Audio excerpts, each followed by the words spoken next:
Good afternoon, dear students. Our next lecture in electronic series is semiconductors. इस video में हम समझेंगे कि जो हमने इलेक्ट्रॉनिक्स पढ़ना है उस इलेक्ट्रॉनिक्स में जो सेमीकंडक्टिंग मटेरियल हम यूज करेंगे वो कौन कौन से होंगे और पहले हम कौन से मटेरियल यूज करते थे और अब हम कौन सा मटेरियल यूज करते हैं, या हम ये समझ सकते हैं कि सिलिकॉन को क्यों प्रेफर किया गया अदर एलिमेंट्स या अदर सेमीकंडक्टर्स के कंपैरिजन में। तो देखिए प्यारे बच्चों, सेमीकंडक्टर्स जो होते हैं वो इतने अच्छे कंडक्टर्स नहीं होते जैसे कि मेटल्स होते हैं, और ना ही वो इंसुलेटर होते। उनका जो कंडक्टिविटी है वो कंडक्टर से कम होता है, इंसुलेटर से ज़्यादा होता है। लेकिन आप ये मत समझिएगा कि इनका कंडक्टिविटी जो है हाफ में होता है, कि कंडक्टर से आधी या इंसुलेटर से आधी ज़्यादा, ऐसा नहीं है। इनकी कंडक्टिविटी इंसुलेटर के क्लोज लाई करती है, लेकिन ज़्यादा नहीं होती। आप ये समझ सकते हो कि कंडक्टिविटी, जैसे हम कई बार एक सेंटेंस बोल जाते हैं कि जिनकी कंडक्टिविटी इनके बीच में लाई करती हो, बीच में लाई नहीं करती, ये क्लोज टू इंसुलेटर्स होती है, नॉट क्लोज टू कंडक्टर्स। और प्यारे बच्चों, सेमीकंडक्टर्स में दो खास बातें होती है। एक तो ये मिलेगी बच्चों आपको कि जैसे हमारे पास कंडक्टर है, कंडक्टर में आपको मिलेंगे एक वैलेंस इलेक्ट्रॉन जो अच्छा कंडक्टर है, गुड कंडक्टर है, लाइक कॉपर है, सिल्वर है, गोल्ड है, उन सब में एक वैलेंस इलेक्ट्रॉन मिलेगा। इंसुलेटर, अगर बेस्ट इंसुलेटर की अगर हम बात करें तो उसमें there will be 8 valence electrons, means outermost shell है वो कंप्लीटली फिल्ड आपको मिलेगी in case of insulators. But in case of best semiconductors you will have 4 valence electrons, यानी कि ना ही वो खाली है ना ही वो भरी है, हाफ फिल्ड हम इसको रफली कह सकते हैं। जैसे सिलिकॉन है, जर्मेनियम है, दोनों में ही वैलेंस इलेक्ट्रॉन पैर बच्चों 4 हैं। एंड डियर स्टूडेंट्स, सेमीकंडक्टर्स में 2 कैरेक्टरिस्टिक आपको और मिलेगी। एक तो इसका रेजिस्टेंस जो है वो मीडियम रेंज का होगा, यानी रेजिस्टेंस भी ना कम ना ज़्यादा। उसके साथ साथ जो इसका टेम्परेचर कोफिशिएंट ऑफ रेजिस्टेंस है वो नेगेटिव मिलेगा।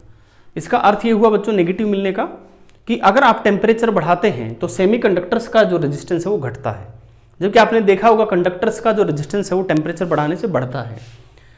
हम रफली सेमीकंडक्टर्स को जो क्लासिफिकेशन है वो 2 पार्ट्स में हम कर सकते हैं। तो फर्स्ट इज एलिमेंटल सेमीकंडक्टर, जैसे हमारा सिलिकॉन और जर्मेनियम हो गया, और कंपाउंड सेमीकंडक्टर्स। कंपाउंड सेमीकंडक्टर्स में आते हैं बच्चों 2 और मोर देन 2 एलिमेंट्स, जैसे बच्चों कैडमियम सल्फाइड हो गया, गैलियम आर्सेनाइड हो गया, इंडियम फास्फाइड हो गया, ये हमारे इनऑर्गेनिक कंपाउंड सेमीकंडक्टर्स हैं। एंथ्रासीन हमारा ऑर्गेनिक सेमीकंडक्टर है, और पॉलीएनिलीन हमारा ऑर्गेनिक पॉलीमर सेमीकंडक्टर है। तो और भी बच्चों बहुत एग्जाम्पल हैं हमारे पास सेमीकंडक्टर्स के, लेकिन ये जो बाद में जो हमने एग्जाम्पल्स लिए हैं, जैसे एंथ्रासीन है, पॉलीएनिलीन है, ये वो सेमीकंडक्टर्स हैं जिनका यूज स्पेसिफिक पर्पज के लिए होता है, यानी ये ज़्यादा पॉपुलर नहीं है। इनमें अगर हम बात करें तो एक तो गैलियम आर्सेनाइड सबसे ज़्यादा पॉपुलर है इनमें, लेकिन हम जब भी सेमीकंडक्टर्स पढ़ेंगे, क्योंकि हमने इलेक्ट्रॉनिक्स स्टार्ट किया है बेसिक से, तो हम सिलिकॉन और जर्मेनियम की ही बात ज़्यादा करेंगे।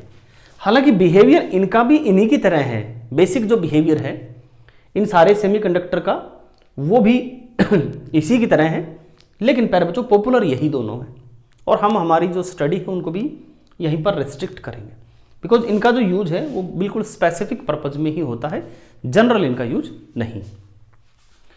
तो पर जो बात करते हैं सबसे पहले सिलिकॉन की। सिलिकॉन जो है it was invented in 1823 and dear student, after oxygen it is the most abundant element on earth.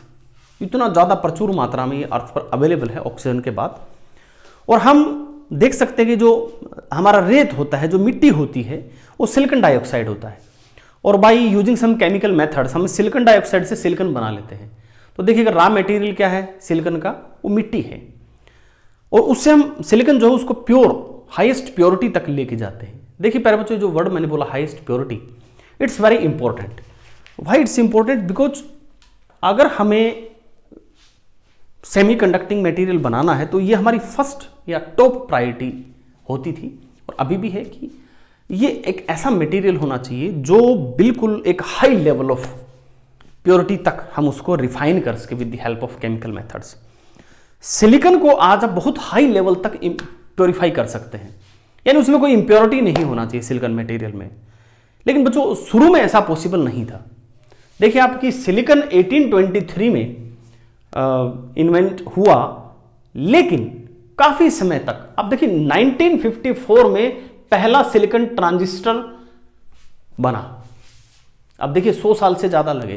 The problem was कि सिलिकॉन अवेलेबल तो था, बट उस समय हमारे पास कोई ऐसा एफिशिएंट मेथड नहीं था कि जिसकी मदद से हम सिलिकॉन को एक हाईएस्ट लेवल ऑफ प्योरिटी तक रिफाइन कर सकें बाय केमिकल मींस।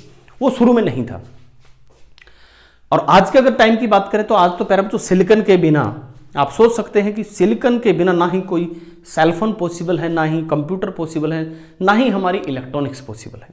यानी इलेक्ट्रॉनिक्स को सीधा सीधा अगर आप कह सकते हैं कि सिलिकॉन की स्टडी, तो ये बुरा नहीं होगा, मतलब ये ऑलमोस्ट करेक्ट है कि इलेक्ट्रॉनिक्स मीन्स सिलिकॉन।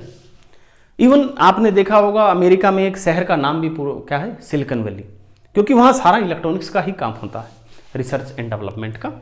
तो प्यारे बच्चों दूसरा जो हमारा एलिमेंटल सेमीकंडक्टर है जो काफी पॉपुलर रहा शुरू में, that was germanium, and germanium was invented 1886। अब आप देखिए इससे काफी लगभग 63 ईयर्स लेटर ये हुआ, लेकिन काम शुरू में इस पे हुआ, इस पे बाद में काम शुरू हुआ। स्टार्टिंग में जितने भी हमारे इलेक्ट्रॉनिक्स इक्विपमेंट थे वो सारे के सारे प्यारे बच्चों जर्मेनियम की ऊपर बेस्ड थे। और शुरू में जो भी हमारे ट्रांजिस्टर बने वो जर्मेनियम के बेस्ड बने। जर्मेनियम का जो रेजिस्टेंस होता है वो सिलिकॉन से लगभग 1/100 होता है। इजीली अवेलेबल होता है ये, क्योंकि ये कोयले की एक राख होती है उसमें पाया जाता है, और इजीली अवेलेबल है लार्ज क्वांटिटी में। लेकिन प्यारे बच्चों इस जर्मेनियम में दो सबसे बड़ी कमियां थी। वो क्या थी, और उन्हीं कमियों के कारण ये ज्यादा रिलायबल नहीं था। एक ये थी कि इट्स टेम्परेचर सेंसिटिविटी, मीन्स अगर टेम्परेचर बदलता है तो इसका वर्किंग बदल जाता था, यानी इसका फंक्शन बदल जाता था। मान लीजिए आप घर में कोई काम करते हैं और उस काम में आप घर में किसी परिवार के सदस्य की मदद लेते हैं, और एक सदस्य है वो काम कर सकता है बहुत अच्छा, लेकिन उसको थोड़ी सी बात पे गुस्सा आ जाता है, तो फिर आप सोचेंगे भाई उसको काम नहीं देना चाहिए, क्योंकि काम देंगे अगर इसको किसी ने कुछ कह दिया तो गुस्सा में आ जाएगा, और गुस्से में आते ही आपका काम जो हो ठीक से नहीं कर पाता। तो जर्मेनियम के साथ कुछ इसी तरह की बात है कि थोड़ा सा टेम्परेचर में चेंज हुआ इसका फंक्शनिंग बदल जाता है। मान लीजिए हमने इसको एक जगह ऐसे यूज किया कि you have to control current. अगर टेम्परेचर बढ़ गया, टेम्परेचर तो अब हमारे हाथ में नहीं होता, रूम टेम्परेचर गर्मियों में कुछ होता है, सर्दियों में कुछ होता है, even temperature varies from room to room, और even our electronic devices change their temperature during their functioning. तो प्यारे बच्चों जैसे टेम्परेचर चेंज हुआ इसका जो फंक्शन है वो बदल जाता था।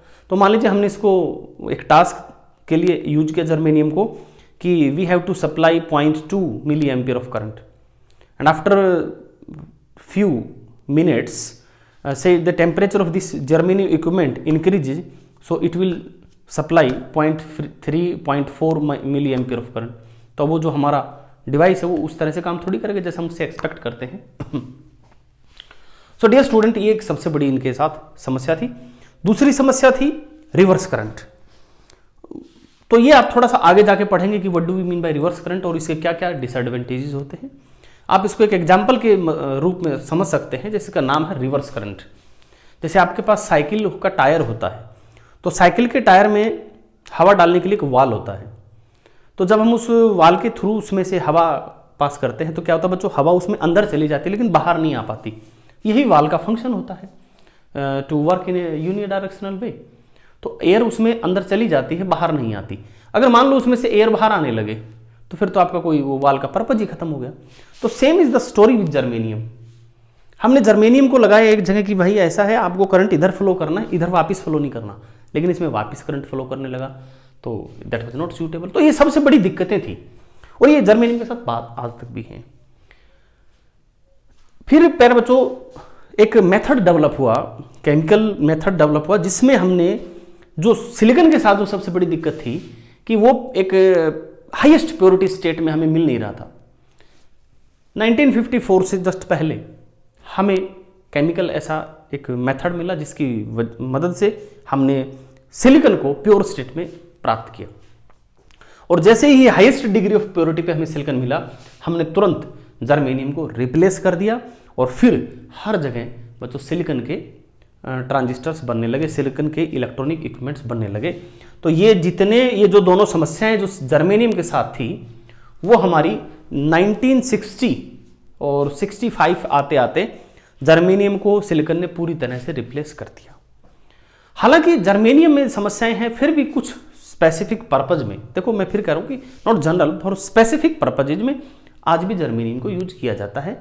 इसका मतलब ये नहीं है कि जर्मेनियम पूरी तरह से खत्म हो गया, लेकिन ये लिमिटेड हो गया।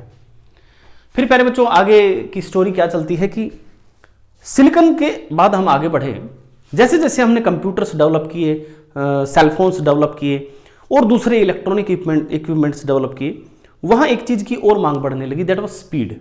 जैसे आप भी जानते हैं कि पिछले कुछ 10-12 साल में तो और भी ज़्यादा मांग बढ़ी है कि वी नीड सम स्पीड्स। तो स्पीड डिपेंड करती है प्रोसेसर पे, processor is nothing but again an electronic equipment made up of these devices.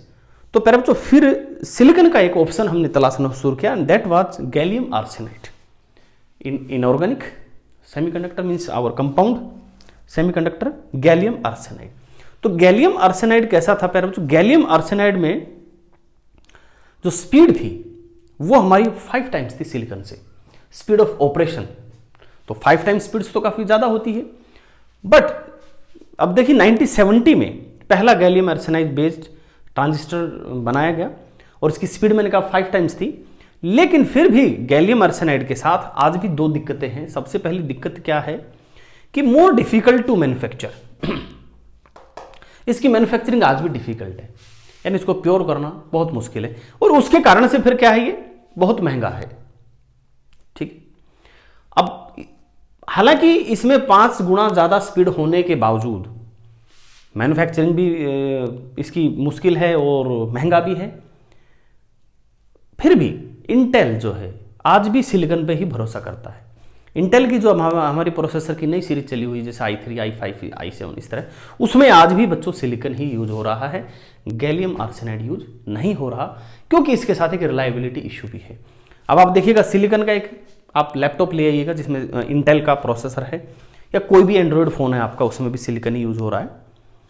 तो प्यारे बच्चों आप देखेंगे कि इनकी लाइफ बहुत ज़्यादा होती है इलेक्ट्रॉनिक इक्विपमेंट्स की। कई बार आपने देखा होगा कि कैलकुलेटर है कई सालों से पड़ा है एंड वर्किंग प्रॉपरली, और अगर आप उसको इजीली हैंडल करेंगे तो उसमें जल्दी से कोई कमी नहीं आती है। अगर आपका हैंडलिंग रफ है, मान लो गिर रहा है बार बार कोई चीज़, लैपटॉप गिरा रहे हैं आप, फ़ोन गिरा रहे हैं, वो तो एक अलग इशू होगी। लेकिन सिलिकॉन की एक खास बात है कि it's life is very very long, बहुत लंबे समय तक ये काम करता है। ठीक है प्यारे बच्चों, तो silicon is still the first choice for Intel processor. ठीक है प्यारे बच्चों, तो this was our introduction to semiconductors. Thanks for watching the video प्यारे बच्चों।